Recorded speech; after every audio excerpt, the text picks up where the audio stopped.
Hey, how's it going? Hope you're having a wonderful day. We've got another week of Shift Summer League in the books, but this time it's a little bit different as we have officially all of our league play matches concluded. 18 matches in total have been played across the board, and we have our top 6 and our teams that are going into the playoffs, which will be going down Tuesday, Wednesday of this week. For Europe, it's going to start 1 p.m. EST. For NA, 7 p.m. EST, and some pretty surprising results at the end. We're going to start with Europe and make it nice and easy. Coming into the weekend, we had our top 3 pretty much locked in, ready to go. The kind of special number was 11 wins statistically, and those 3 teams were 100%, Oxygen, and then Jobless. The difficulty with Oxygen this past week was that Archie was actually very, very sick. He tried to play in the first series, and they ended up losing in 5 to the Luna Galaxy roster. And then after that, Oxygen had some struggles because Snasky, their coach, had to step in, which is when we got to see that firsthand as I was covering all the Jobless guys, and we had a phenomenal day. Perfect on the first 2 games, and then we went up against a Resolve team that was trying to put up a fight, and eventually we did close it out and denied the reverse sweep. So again, the top teams continue to perform at the top. The good thing for Oxygen is even though Snasky is subbing in for the team, results-wise do not matter because they are guaranteed a top 4 first-round bye, or that extra life that you get for being top 4.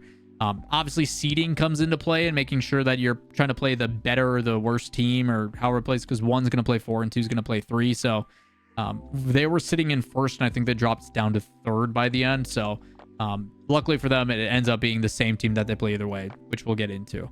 On the other side, Jobless, although they started strong, they did have some struggles in the second day. Obviously, they win all 2 but 3 of their matches. They do lose to 100% again, which is the team that is sitting pretty in first place. So 100% goes perfect to close it out. They go 6-0 and feeling good over 2 days, and looking like a really good Crispy and the guys, Crispy and Oli in particular, obviously Josh a lot. But yeah, 100% has been looking really, really solid after that first day and have been on a tear ever since. Outside of that, JJ Rocks was eliminated very early on. They could not qualify. We were curious on who was going to sneak into those bottoms. We had a lot of teams kind of fighting for the same spot due to game differential between Espertaco, Endpoint, Fake GA, and Sadade was in that conversation temporarily. Resolve as well. And that's basically what it came down to. In the very end, Resolve and Sadade trying to fight for a spot. Resolve needed to have a big performance after getting swept here, and they ended up doing so, and it was enough to bump them ahead. So a lot of the teams that are kind of in that conversation ended up being as expected, but the real fight was between these 4 here. Endpoint just could not... I don't know what it is about Matane, Arju, Matane, and team.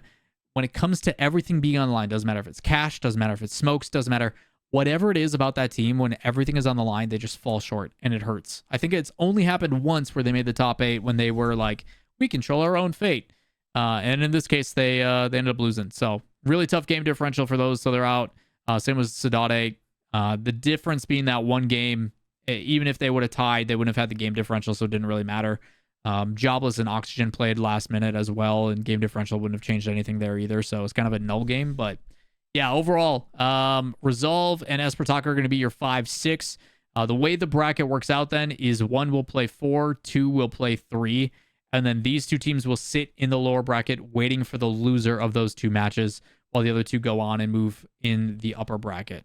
If you want to see an example of it, they do have it on Liquipedia, and this is what it looks like. So bracket pretty straightforward. It's a weighted double elimination. Makes it really, really easy. Again, these will be going down on August 6th on Tuesday. Okay, starts at 12 p.m. Central, 1 p.m. Eastern. Should be a lot of fun. I don't know if Shift Summer League is going to be streaming every single match. I would assume so. I don't think there's any team streams. I will probably do a watch party, though, for these, because they should be fun to watch. Over to North America. Last 2 days, day 5 and day 6. The conversation going in was who was going to round out those last 2 results. I covered Pirates on a Boat the first day. The second day I couldn't because we had some crazy thunderstorms coming through. But they ended up closing it out. They ended up going, it was like 4-6.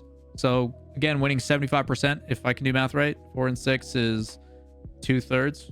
So 66%, not 75%. 66.6% of their matches, which again is enough to keep them competitive, but they do fall a little bit short. They did have big wins in that second day over Dignitas, and they kept it super close against Space Station in Game 5. They put up a really good fight. Dignitas obviously had some really tough competition across the board as well. Probably one of the better series in all of them was actually the G2 Gen G series. Was incredible. Kept it super close, but for some reason G2 just, I swear Sathu as a coach just sits behind them and goes, hey guys, score, and they go, okay, I guess, and then they just pull it out of nowhere. Like, they have the capability to score whenever they want. It's bonkers. Gen G, you're starting to get into form and they're looking pretty solid. I'm excited to watch them play at EWC, especially with G2 not playing with full strength. I think they can go in and really turn some heads and show that, like, NA does have a true number 2 team that is competitive. You're also seeing with Space Station putting up really valiant attempts, but still dropping to teams like OG every once in a while, which OG by all means is a very frustrating team. They're going to continuously play a very close series against most. But what's baffling about OG is, like, they'll play close against a high-powered offense like Shopify. They'll play really, really close and end up beating teams like SSG, who are clear number 3 in NA. But then they'll concede to RMC. Oh, wait, just kidding. RMC is the number 1 team in the league right now. Technically number 2 because they just lost in the game differential. But, like, that Reynolds Magic Bear Cheese team has played consistently over a month very well. Their play style, everything else that they're approaching, they're not just doing, hey, demo chase everything else. They're doing really well with passing. They're working the field. Like, they're a very fun team to watch. So yeah, turning some heads and doing some good things. RMC closes out extremely strong. Perfect on the day 5 on that Tuesday. And then on the other day, I think they only lost 1, if I remember correctly. Yeah, they lost to G2. So, like, this team is making a conversation for being, again, fully capable with the adjustments that they made as another top 4 team in NA. So, unfortunate for them, their season's over in that regard. But for playoffs, a chance to make a statement piece, hopefully garner some attention, get an organization again, now that Luminosity has taken a step away. But yeah, pretty wild stuff across the board. Other than that, things played out as expected. The teams that are supposed to be winning are winning. The teams that are kind of in the middle of the pack are playing competitively against each other, like Shopify and stuff. Obviously, they finally back at full strength. I think we did see 2-piece back in the action, if I remember correctly. So, yeah, other than that, I think it was a pretty expected results across the board in that regard. The big one, though, is at the very end. OG was able to make it.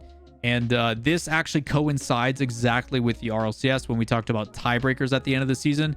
OG, Shopify, Dignitas, everybody in that conversation who played, OG ends up on top. So, again, very close with only a 1-game differential, the difference between those.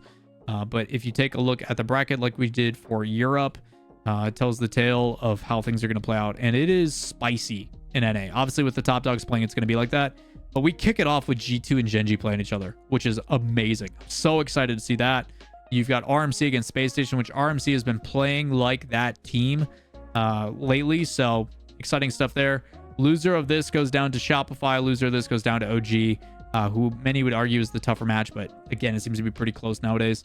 So we'll see how that one plays out. Should be a lot of fun. Again, this will go down. Expect these to probably be broken into 2 streams. So the first one is going to be, I think, 4 matches, if I had to guess. Or are they going to do these all in one shot? Yeah. So they're going to do 5 matches. They're going to do 2 semis, 2 lowers, and then the lower semi.